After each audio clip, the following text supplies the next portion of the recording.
وہی کہانی سنا چکا جو اس سے پہلے بھی مختلف لوگوں سے سن چکا تھا، تو سب لوگ نے اس سے اگلا سوال کیا، لاش کے پاس اس وقت کون کون موجود تھا؟ نارائن بہادر نے ایک لمحہ سوچا اور پھر بتایا، جب میں موقع واردات پر پہنچا تو وہاں بہت سے لوگ موجود تھے، کمرے کے اندر بھی اور باہر بھی۔ ان لوگوں میں مہادیو، سکھد پوری، رام تشال، کیسری بائی، چوکیدار رام پرساد اور بہت ساری عورتیں اور بچے شامل تھے۔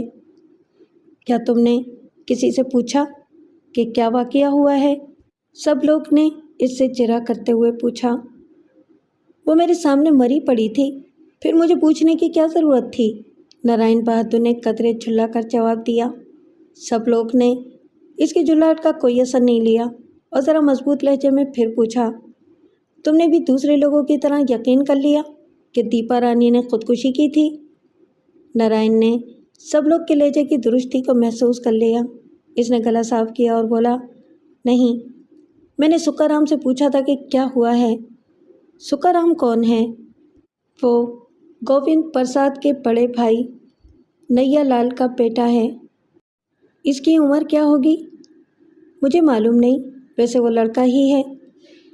میں نے گہری نظر سے نارائن بہادر کے چہرے کو دیکھتے ہوئے سرسراتی ہوئی آواز میں کہا، کوئی خاص بات جو تم بتانا چاہو ہمارے اوپر بھروسہ کر کے؟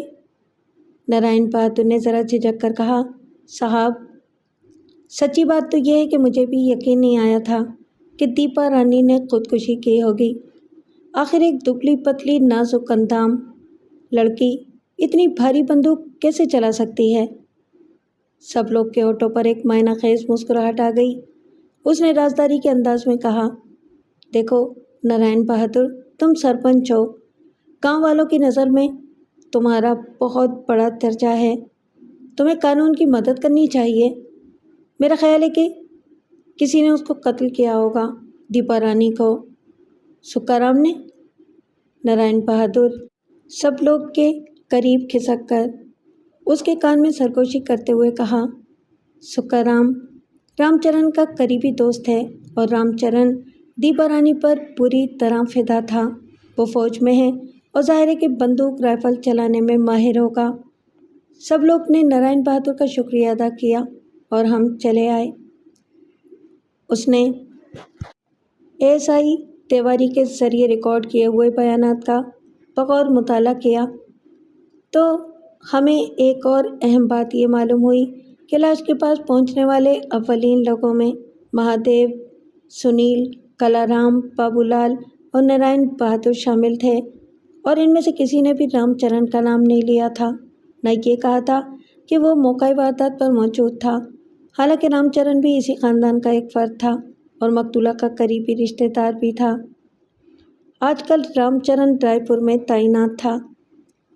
ہم نے رائے پور جا کر اس سے ملنے کا فیصلہ کیا، لیکن ابھی تو اس گاؤں کے ہی بہت سے لوگوں سے ملنا تھا۔ چھیدی لال وہ پہلا شخص تھا جس نے سرپنچ کو دیپا کے حادثے کی خبر دی تھی۔ چھیدی لال نے ہم کو بتایا کہ اسے اس واقعے کا علم اپنی بیوی سوشیلا کے ذریعے ہوا تھا۔ سوشیلا دیپا کے شوہر گووند پرساد کی قریبی عزیز تھی۔ سوشیلا کا بیان تھا کہ اس نے شمبھو پٹیل کے گھر کے پاس ایک لڑکی کو چلاتے سنا۔ وہ آواز سن کر وہاں گئی اور ہینڈ پمپ کے پاس کھڑے ہو کر وہ دردناک منظر دیکھا۔ بعد میں وہ کچھ اور عورتوں کے ساتھ اس کمرے کے قریب گئی جہاں دیپا رانی فرش پر مردہ پڑی تھی۔ سکا رام انڈر ویئر اور بنیان پہنے ہوئے لاش کے پاس بیٹھا تھا اور رام چرن لاش کے سرانے کھڑا ہوا تھا۔ سکا رام رو رہا تھا اور کہہ رہا تھا، کاکی کو کیا ہو گیا؟ اب ہمیں اس بات کا یقینی ثبوت مل گیا کہ رام چرن بھی موقع واردات پر موجود تھا۔ انسپکٹر سب لوگ نے رام چرن کے بارے میں معلومات اکٹھا کرنا شروع کی۔ اس وقت رام چرن کی بیوی اپنے مائکے جبل پور گئی ہوئی تھی۔ سب لوگ کو حیرت تھی کہ تفتیش کے پہلے مرحلے میں رام چرن سے کوئی پوچھ گچھ کیوں نہیں کی گئی تھی۔ کچھ لوگوں کے بیانات سے سب لوگ کو پتہ چلا کہ اس حادثے کے دن رام چرن کا رویہ بڑا مشکوک رہا تھا، حالانکہ وہ مقتولہ کے شوہر کا قریبی عزیز تھا۔ اس کے باوجود وہ اس واقعے کے فوراً بعد گورنر بہادر کے یہاں ایک دعوت میں گیا تھا۔ اس دعوت میں بھی لوگ دیپا رانی کی پراسرار موت کا ذکر ہلکے پھلکے انداز میں کرتے رہے تھے۔ تیواری کے سامنے اپنے بیان میں مہادیو نے کہا تھا کہ حادثے کے فوراً بعد جب لوگ وہاں جمع ہوئے تو رام چرن کو گھر کے اندر یا آس پاس نہیں دیکھا گیا تھا۔ سوال یہ تھا کہ اس بیان کی کیا ضرورت تھی؟ آخر رام چرن کا ذکر خصوصیت سے کیوں کیا گیا تھا؟ اگر وہ وہاں نہیں بھی تھا تو اس کا ذکر کیوں ضروری سمجھا گیا؟ دال میں کچھ کالا ضرور تھا۔ رام چرن کے پاس دعوت میں جانے کی تو فرصت تھی، لیکن اپنی قریبی عزیزہ کی موت میں جانے کی مہلت نہیں تھی۔ اگلے دن سب لوگ رائے پور روانہ ہو گیا اور میں وہیں رہ کر تفتیش کے دائرے کو بڑھانے لگا۔ رام چرن ڈیفینس سروس کور میں تھا اور اس کی تعیناتی کاپا کے مقام پر تھی۔ سب لوگ اس کے پلاٹون کمانڈر ڈی اپو سے ملا۔ اپو کی ماتحتی میں رام چرن 1966 سے تھا۔ گزشتہ اکتوبر میں اس کا تقرر کوچین میں تھا، جہاں سے اسے 30 دن کی چھٹی ملی تھی اور وہ گھر آ گیا تھا، لیکن 15 دن تاخیر سے واپس آیا تھا اور دیر سے آنے کا سبب اس نے یہی بتایا تھا کہ اس کی بھابھی کی موت گولی لگنے سے ہو گئی تھی۔ جب اس سے اس واقعے کی تفصیل پوچھی گئی تو اس نے بتایا کہ گھر میں ایک لڑکا بندوق ہاتھ میں لیے دیکھ رہا تھا کہ اتفاق سے بندوق چل گئی۔ رام چرن نے لڑکے کا نام نہیں بتایا تھا۔ اپو نے رام چرن کو طلب کیا۔ جب اسے پتہ چلا کہ انسپکٹر سب لوگ دیپا کی موت کی تحقیقات کے سلسلے میں آیا ہے تو اس کا چہرہ پیلا پڑ گیا۔ جب اسے حفاظت کا یقین دلایا گیا تو وہ سب کے سمجھانے پر، سچ بتانے پر آمادہ ہو گیا۔ رام چرن کی کہانی یہ تھی کہ وہ کھانا کھا کر آرام کر رہا تھا کہ اس نے رونے چلانے کی آوازیں سنی، اور یہ آوازیں اس کے چچا کے گھر سے آ رہی تھیں۔ وہ لپک کر اپنے چچا کے گھر گیا اور اس نے دیکھا کہ دیپا رانی مردہ پڑی ہوئی ہے۔ رام چرن نے سکارام سے پوچھا، یہ کیا ہوا؟ سکارام نے کیا جواب دیا، یہ رام چرن کو یاد نہیں تھا۔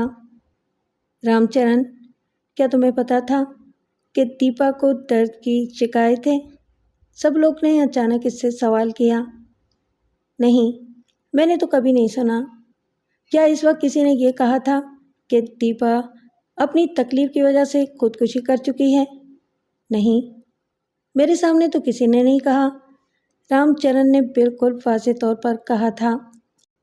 رائے پور سے واپس آ کر سب لوگ نے مجھ سے اب تک کی پیش رفت پر بات چیت کی اور پھر اپنے اگلے دن کے پروگرام کے متعلق بتایا کہ وہ پنّا لال کے گھر جائے گا تفتیش کے لیے۔ میں نے اس کے کہنے کے مطابق اس کے ساتھ ایک کانسٹیبل کو کر دیا۔ اس دن صبح منہ اندھیرے سب لوگ نے پنّا لال کے گھر کا دروازہ کھٹکھٹایا۔ کچھ دیر بعد ہی کواڑوں کے پیچھے سے پنّا لال کی نیند میں ڈوبی ہوئی آواز آئی، اتنی صبح کون آ گیا؟